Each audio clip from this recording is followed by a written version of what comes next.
Welcome. On this episode of Baby Come Back, we look into one of my favorite video games of all time, Total War Warhammer 3.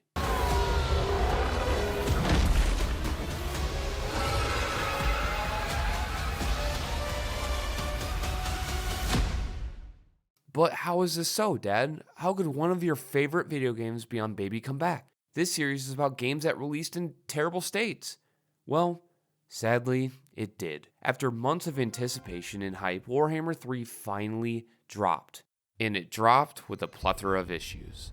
I had been a fan of Total War since the original medieval Total War dropped in 2002. Shout out to everyone who remembers the Cross advertisement where a History Channel used that game to represent historical battles, but knowing the franchise for that long, I had become accustomed to buggy launches. Creative Assembly was on a roll with two prior installments of the Warhammer series. A mix between grand strategy and RTS, the Total War games were everything I ever wanted out of a large-scale strategy game. I always wanted to be the magnificent hero, the magnificent general that was able to pull victory out of the jaws of defeat. Nothing was sweeter than holding the high ground and destroying an army 3 times the size of yours with superior units and firepower.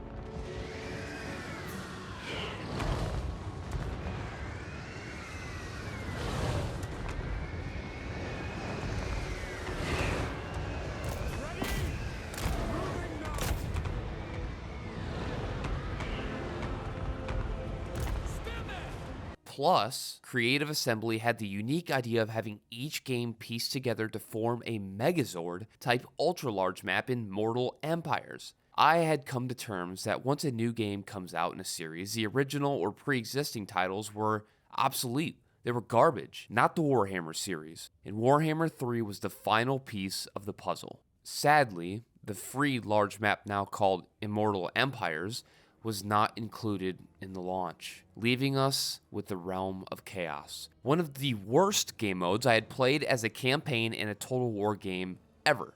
The main goal in the campaign was to get to the Realm of Chaos through Chaos Rifts. These opened up every 25 to 35 turns. In the Realm of Chaos, you had to compete against other AI or human factions to kill each of the Chaos God's 4 champions. The problem, especially with Total War, is it's a grand strategy game that you can take your time and plot and build your army to extend your territories through multiple ways. You could talk to other factions into joining your cause through diplomacy. Or you could build your armies and establish your borders through conquest and squash the opposition. But this took time and patience, something you could not do in the Realm of Chaos. They had created a race to the finish type game mode which was received poorly.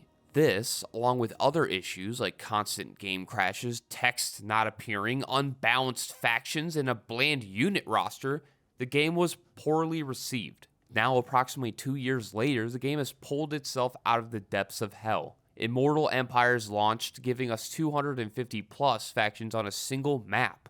Updates and DLCs have fleshed out the unit roster, and after the big Shadow of Change debacle, it seems that CA has learned their lesson, at least for the time being. I'm watching you, CA and Sega. Do it right from here on out. I could talk about this game for hours, but I felt like the easiest way to showcase the fun that is Total War Warhammer 3, I have included the first 50 turns chopped up and narrated into a montage where you get to see what it's like playing the game. So strap in, grow your beards out, and let's kick some butt as Grombrindal, the legendary leader of the Dwarves. And here we are. There's my legendary faction leader, and he may seem old, but don't let that kind of persuade you that he isn't a threat, because he's one of the best melee, from what I've played with, one of the best melee lords that I kind of tank with. These are the kind of grudges that you deal with, so that's one of the faction mechanics that you get as a dwarf, is when somebody raids your land, or they attack one of your settlements, or defeat one of your armies, the dwarves in your clan become mad. You then have to defeat that army, or do a specific goal to alleviate the grudge.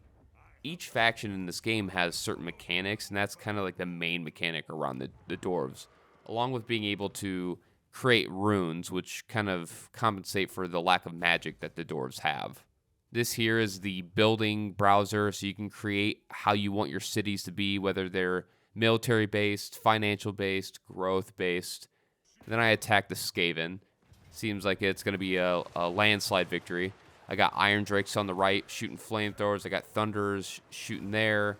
That's, you know, they're getting rocked by the gyrocopters, and that's the end. So I'm going to try to take Elder Spire.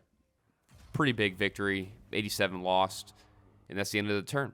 As you can see, when that number skips through at the top is the end of the turn. I kind of did that to, I guess, show time passing. So right now we're already on turn 6.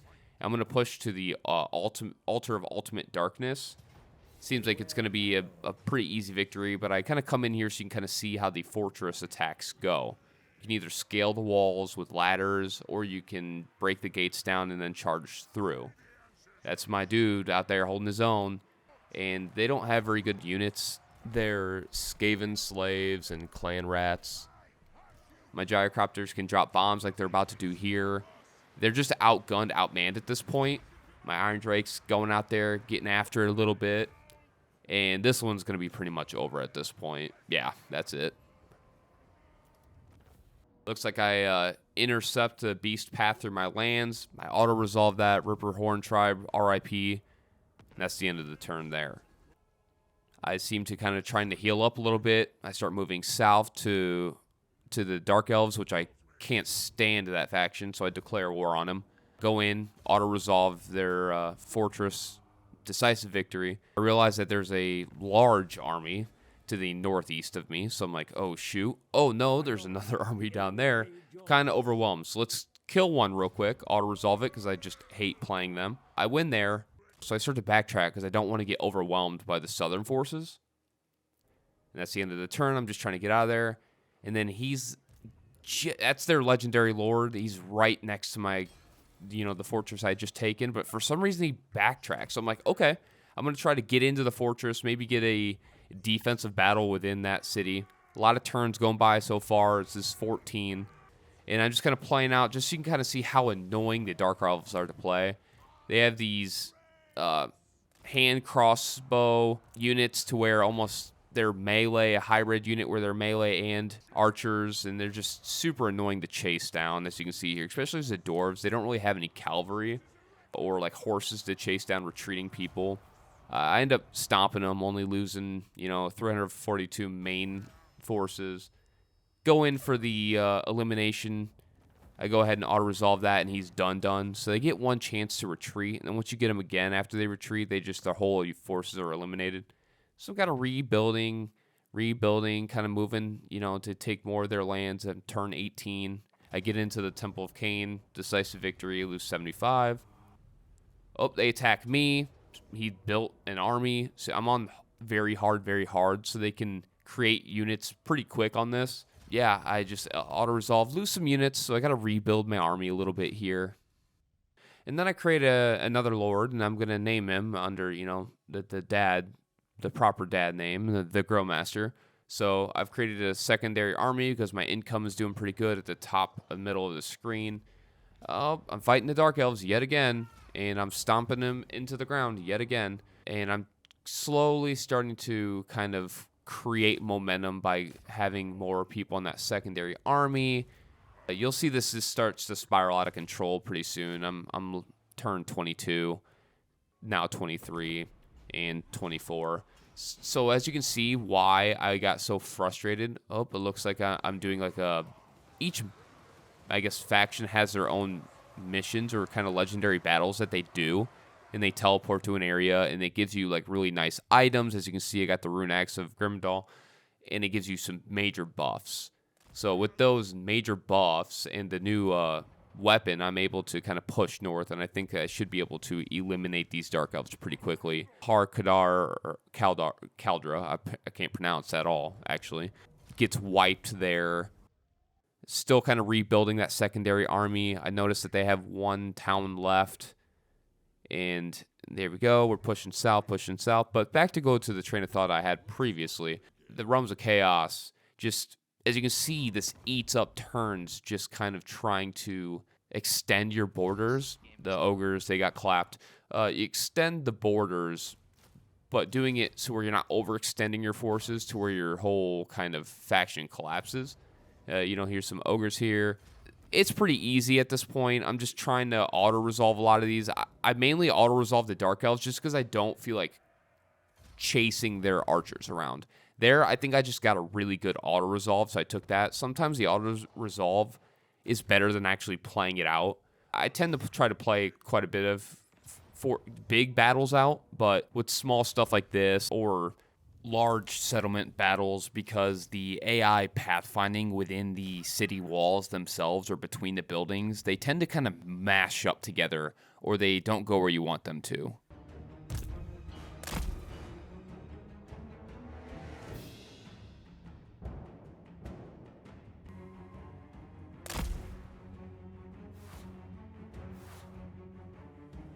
As you see, I bring the forces down to Hag, Graf, Grave, however you pronounce it, and I'm just going to auto-resolve this. It's a city battle, large amount of units. They tend to get kind of clumped together. That's one of my biggest, I would say, gripes of the game right now is just the pathfinding within the settlement battles. So I'm going to retreat up north to make sure my north castle doesn't fall, kind of like a defense force with a Growmaster. And I'm declaring war on another Dark Elf just because I really just don't like them as a faction. They usually stab me in the back, and here they are just getting clapped. You know, I just like to see the Iron Drakes catch them on fire. It's pretty fun, honestly. My forces don't have any artillery in that one. They're very aggressive. Go get them, go get them. I tend to play defensive, honestly. I like to hold high ground. I don't corner camp anymore now that I've kind of gotten better at the game. But I really, really try to make them come get me and then kind of form that wall with the archers behind it and then the artillery to do most of my damage per second, I guess.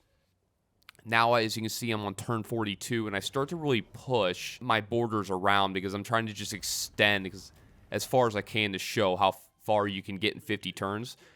Obviously, I'm not perfect at this game. I know that, but I do just really enjoy playing the game, and I've gotten so much better at micromanaging my units this far.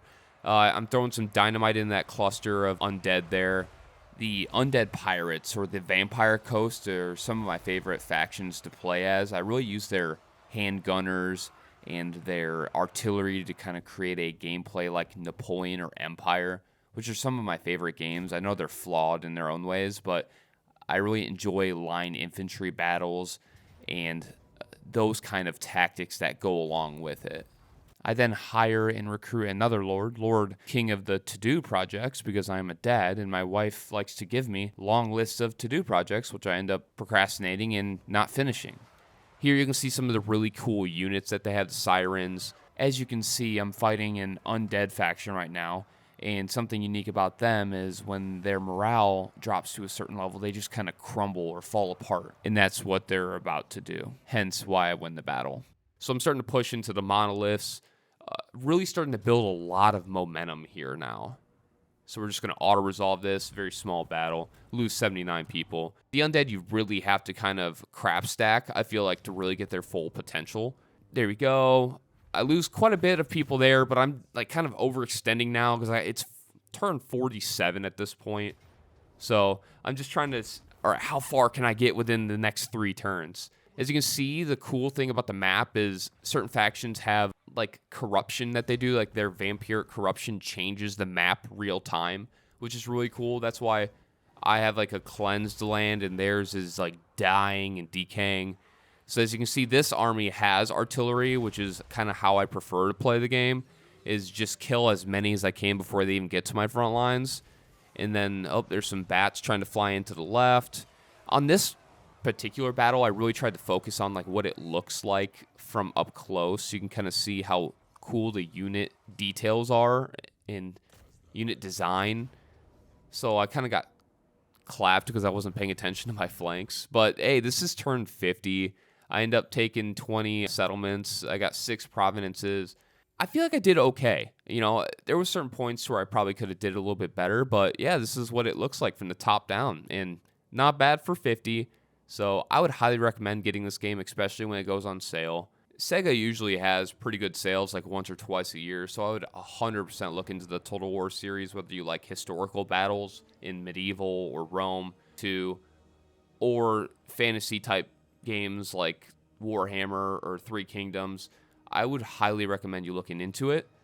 I'm Dad, not Daddy, and if you like to see content like this, please hit that like and subscribe button. I'm going to try to pump out 1 to 2 videos a month, and I'm just having a really good time. So appreciate all of you guys' time out there. Please be safe, and see you next time.